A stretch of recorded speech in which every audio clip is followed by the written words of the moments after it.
What percent of women do you think have less than 15 bodies at 31? 10%. 10%? I'll say 50.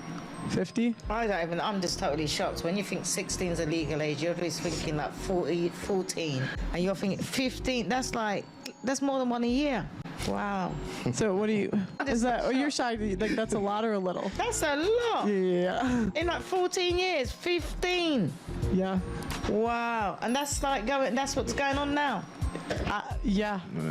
That's not relationships, that's just like shagging, isn't it? Well, that's because modern women are side chicks. Because again, it's a... The biggest wave of me going their own way is here to stay and growing in its strength. Why? It's basically because making men as feminine as possible is the newest goal of the womanist movement and represents the true character of women. They've grown so feminized that they fear being among women since they've changed into more male roles. By deliberately eliminating men's needs and desires to be masculine and engage in macho activities like athletics and combat sports like boxing or wrestling, these women hope to get revenge on men. However, these women are forgetting that having guys around who won't approach women or even want to be with women for whatever reason is a double-edged sword and is destined to bite them in the back sooner or later with all of this wrath against males and their history with women in the past. Because, as you know, more and more men will grow more feminine and more women more and more masculine. The women will ultimately find that they have no males to be partners with. The males will come to see that society is deceiving them, just as they do now. Because you know what? If you look at history, men live according to what they're naturally supposed to be and supposed to do with life. It's the women who have had the problems. So, men are going to get back to being masculine and women will find they're going against nature. But out of stubbornness, they'll keep living that way until they're alone and miserable at age 50. Additionally, as I've already stated, we must expose the destructive effects of feminism in the globe to the public and call it out for what it is. It began as an admirable movement for women's rights and social participation. But now that I think about it, it's more of a movement that encourages women to subjugate males and assume their positions in society, or rather, a movement that maintains an anti-male narrative. It completely ignores the true value of women as feminine beings who have the biological superpowers of being able to give birth to human beings, of being able to care for children and men, and nurture families. These are qualities men don't have. These are qualities that make women stand apart.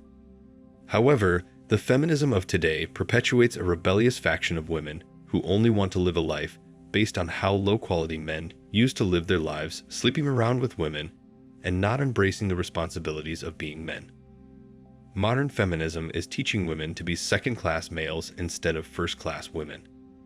The anti-male feminist women of today have incredibly high body counts, and they're proud of it. They're proud of the fact that they don't have any responsibilities towards their own bodies and their own well-being. They constantly try to oppress and subjugate men, and feel they've accomplished something when they do. They deliberately reject and ignore men so that they can get an ego massage of how they are superior to men. Feminism as it exists now encourages women to achieve dominance over males as well as equality. It is totally irrational for feminists to base their entire life and their feminist philosophy on the 1% of men who have harmed women in the past and use it to treat every male of the other 99% in the same way. And this is the reason why contemporary women have such a high body count today. They've associated it with independence, freedom, and retaliation against the 1% of males who did mistreat women. This is why I feel that modern feminism has lied to women in general. Modern feminism has robbed women of their meaning and purpose, and given them a new purpose that is only making women more and more miserable. You only have to go and see the women around your society or online today to know what I mean. Women are miserable because of feminism. They think they're part of some positive movement that liberates them of their worries when in fact, it only steals their value from them. I was recently reading a study that said women who enter marriage as virgins are the least likely to divorce. Women with 10 or more partners are the most likely to divorce, but this only became true in recent years, the study said.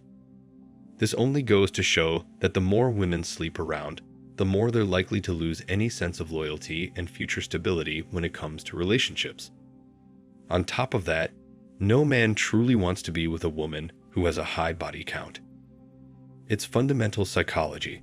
The more of anything you have, the less desire you eventually have for it. The more worth or allure it has for you, the less desire you will have for it. And that desire will only grow. That is how relationships are.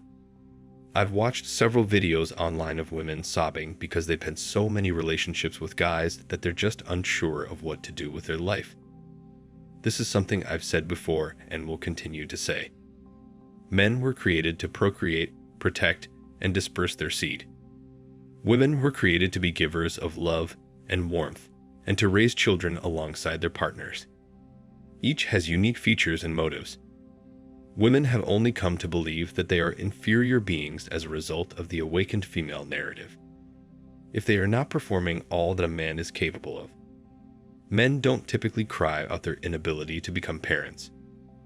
Men rarely express a desire to raise children while women provide the resources, income, and security. Men and women have their roles, and that has not changed.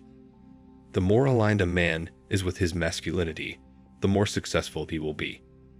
He's not going to be able to attain that if suddenly decides because of popular culture that he'd rather be a woman. Similarly, the more aligned a woman is with her feminine side, the more successful she is. For her, success isn't wealth creation. It's the happiness of her children. It's in the moments that she shares with her family. However, modern feminism has completely twisted this to make it sound like being traditionally feminine is a weakness. That masculinity is a weakness, and that women need to be more masculine and men need to be more feminine. They've completely twisted it around and women are miserable as a result. I support women's rights to vote, to work, to make money, and to seek careers. I wholeheartedly support women's right to lead independent lives. But I oppose a culture in which girls are made to believe that they should despise males or that their life's work should be to shirk their femininity and cheerfully devote themselves to raising children. I have zero tolerance for women who believe they must engage in physical activity with guys in their 30s or older in order to exact revenge on males or the 1% of men whom they have heard have victimized them in the past. There are still some males who act recklessly or inappropriately for their gender, but that doesn't. What began as a search for equality has evolved into a search for superiority.